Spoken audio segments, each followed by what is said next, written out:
必殺マジシリーズマジ殴り。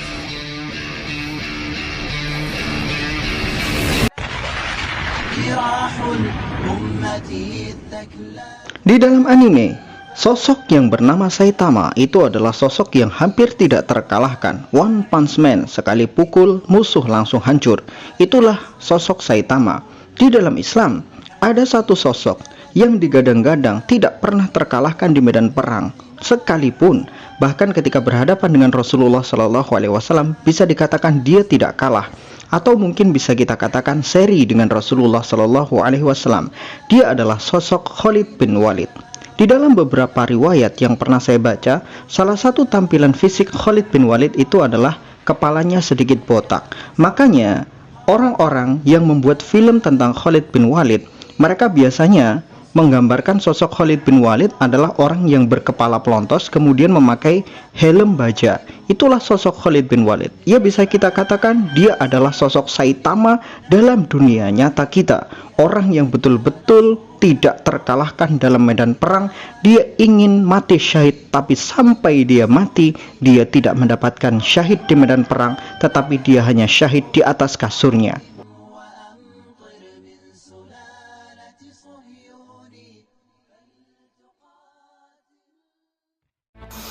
Pasukan Islam dipimpin oleh sang pedang Allah Khalid bin Walid menaklukkan Romawi sesuai dengan nubuah Nabi Muhammad SAW bahwa Romawi akan jatuh ke tangan kaum muslimin dan menjadi kekalahan terbesar sepanjang sejarah mereka.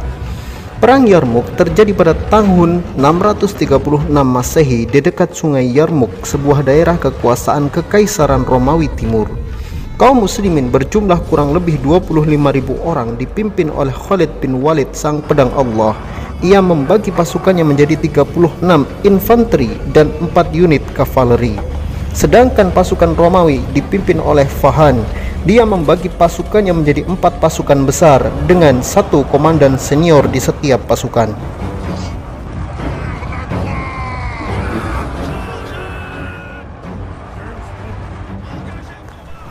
Pertempuran hari pertama dimulai. Fahan melakukan serangan terbatas untuk menjajal pasukan muslim. Majulah pasukan Romawi menyerang pasukan Islam. Saat mereka dalam jangkauan panah, pasukan Islam menghujani mereka dengan anak panah. Saat pasukan sudah dekat, kaum muslimin menghunuskan pedang. Bentrokan senjata pun dimulai. Di hari pertama ini, kaum muslimin berhasil memukul pasukan Romawi ke belakang. Jumlah korban mereka lebih banyak dari jumlah korban kaum muslimin.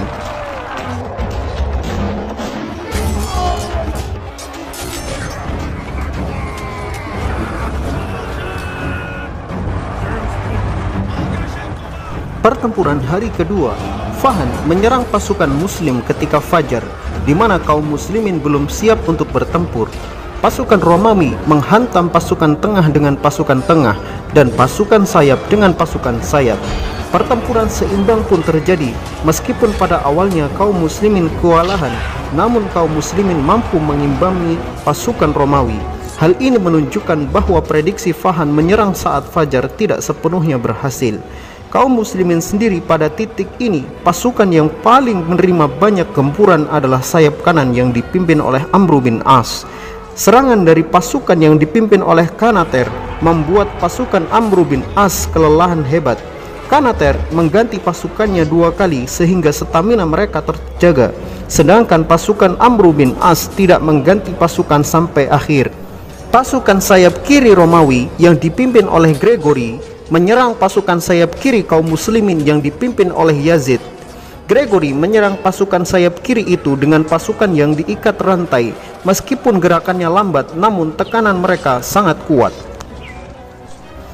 Fahan berhasil menjepit pasukan tengah kaum muslimin dan menekan mereka ke belakang. Melihat hal itu, Khalid bin Walid menggunakan pasukan kavaleri cadangan untuk membalas dan menstabilkan situasi. Khalid bergerak ke sayap kanan terlebih dahulu, membantu pasukan Amr bin As. Setelah pasukan itu stabil, Khalid bergerak ke sayap kiri, membantu pasukan yang dipimpin oleh Yazid. Setelah pasukan itu stabil, Khalid membantu pasukan tengah yang dipimpin oleh Diror, sehingga posisi berbalik. Kini pasukan Romawi yang terdesak. Pasukan tengah Romawi berhasil dipecahkan. Bahkan komandan mereka bernama Dairjan berhasil dibunuh.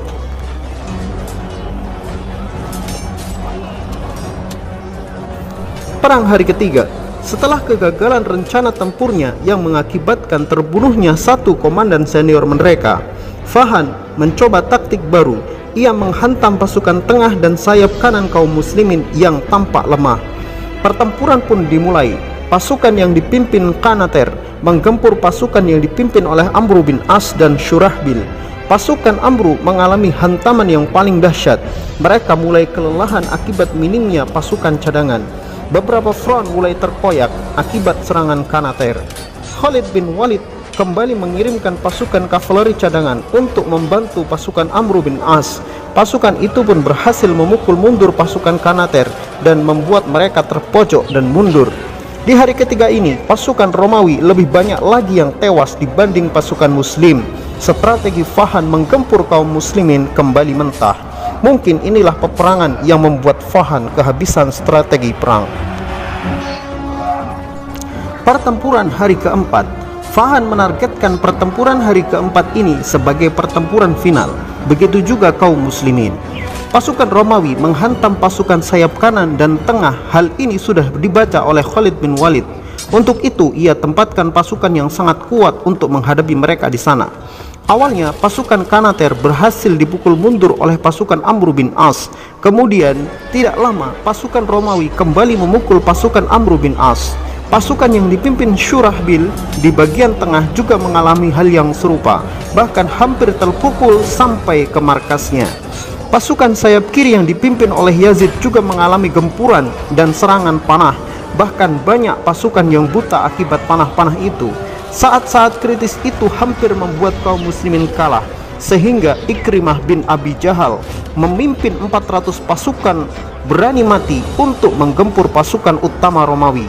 Ikrimah pun gugur setelah pasukan yang ia pimpin berhasil memecah pasukan Romawi dan membunuh 400 orang lebih. Masa kritis itu pun akhirnya terlewati dan Khalid tahu betul apa artinya itu. Artinya pasukan Romawi telah mencapai batas akhir mereka. Begitu juga pasukan kaum muslimin. Namun moral dan semangat mereka lebih unggul dari pasukan Romawi. Hari kelima peperangan.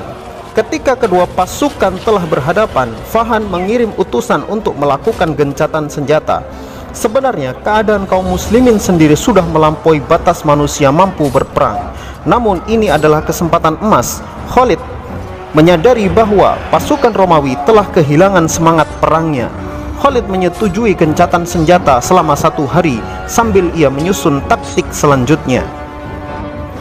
Hari ke-6 pertempuran. Kedua pasukan bertemu. Khalid mengubah strategi perangnya. Yang semula pasukan muslimin hanya bertahan, sekarang kaum muslimin menggunakan strategi ofensif sebagai serangan balasan. Khalid menjadikan seluruh pasukan kavaleri menjadi satu dengan mobile guard untuk melakukan serangan penuh. Khalid merancang taktik besar. Ia mengerahkan seluruh kavalerinya untuk menghantam seluruh kavaleri Romawi dan mengusirnya dari medan tempur, sehingga Romawi hanya tinggal memiliki pasukan infanteri tanpa kavaleri. Setelah itu ia menggerus pasukan infanteri Romawi dari sisi kiri dan belakang. Pasukan infanteri berhasil diobrak-abrik satu persatu, pasukan tewas. Sisanya melarikan diri ke arah barat daya, ke sebuah daerah yang dihimpit oleh jurang dan bukit terjal. Pasukan itu tidak menyadari bahwa Khalid telah menempatkan pasukan kavaleri yang dipimpin oleh Diror di atas bukit itu.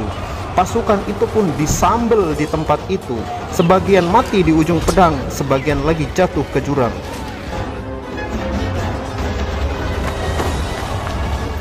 Sehari setelah perang Yarmouk, Khalid mengerahkan sisa pasukannya untuk mengejar pasukan Romawi yang lari ke daerah Damaskus. Pertempuran pun terjadi di sana. Tidak perlu menunggu lama, pasukan Romawi berhasil disambel ulek oleh pasukan Khalid bin Walid. Fahan, Raja Armenia, dan jenderal tertinggi Romawi game over di tempat itu.